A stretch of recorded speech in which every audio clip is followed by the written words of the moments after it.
Okay, hi. Fair warning, this one might be the longest one of the Charlie's Angels things, and also um, it might be a little bit longer than Jacqueline Smith's, but I'm hoping to not stay too long. Okay, so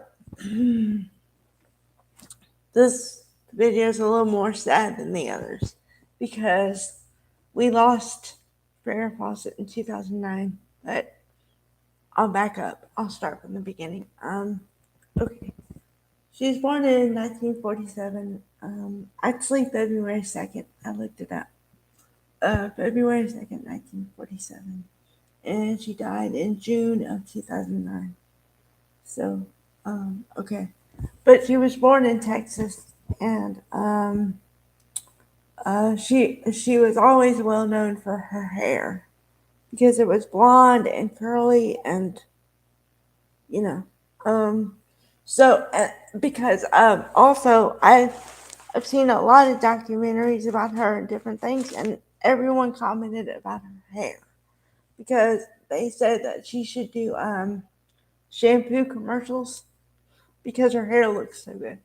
Um, okay, so uh, I kind of think that from everything I've heard and everything and seen, I think she always knew she was going to be not a star, but at least on TV and stuff, because she was just that beautiful. And um, I mean, I'm sure I don't really have knowledge exactly about this, but I'm pretty sure she was considered one of the 50 most beautiful people, and you know, for People magazine and stuff like that, probably a couple times.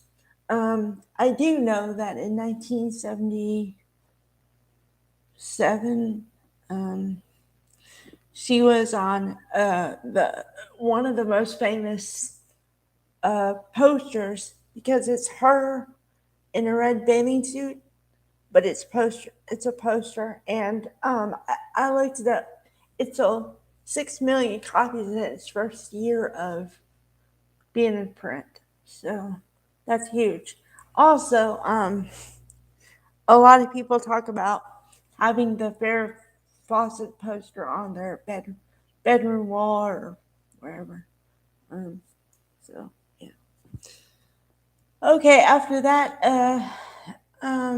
well, before that, she met and married Lee Majors, the star of the $6 Million Man. And why this is important is because she also had like a guest starring role on that series along with other series too. Something called Harry Q or something like that. And then there's of course Charlie's Angels for a year. And I don't really remember this personally, but I remember hearing about it after the fact. There was a lot of talk about how dare she quit 1 year into it. You know, she's a star, and like that's what made her a star, and how dare she? And but I think that she always saw something bigger for herself, and she was right because I don't think there was a time when she wasn't working on something. So, and then in 1983, the roles and parts started coming in again. Uh, she got acclaim for her the off Broadway play Extremities, and then was cast in the role of the movie too. And then she got cast as Diane Downs in Small Sacrifices, and also in The Burning Bed. That's iconic role.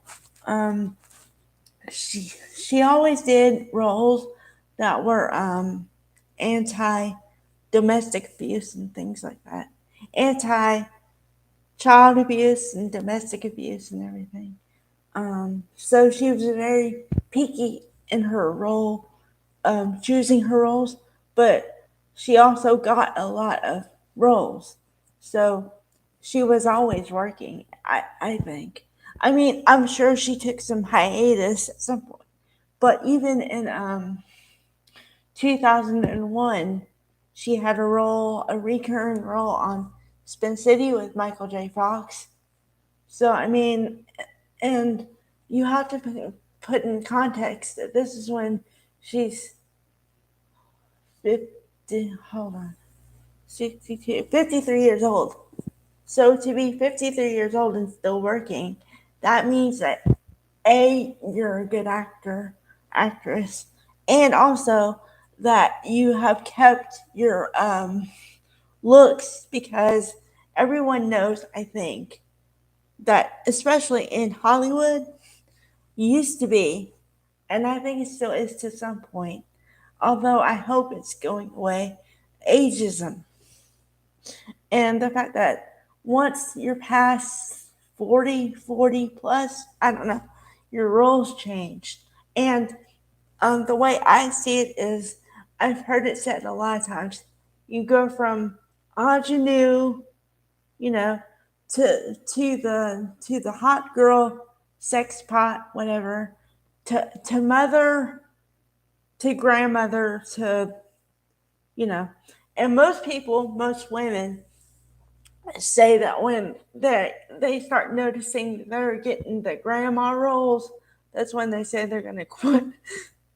I'm not trying to laugh. I'm just saying I've heard it a bunch of times. So okay, and then let's see.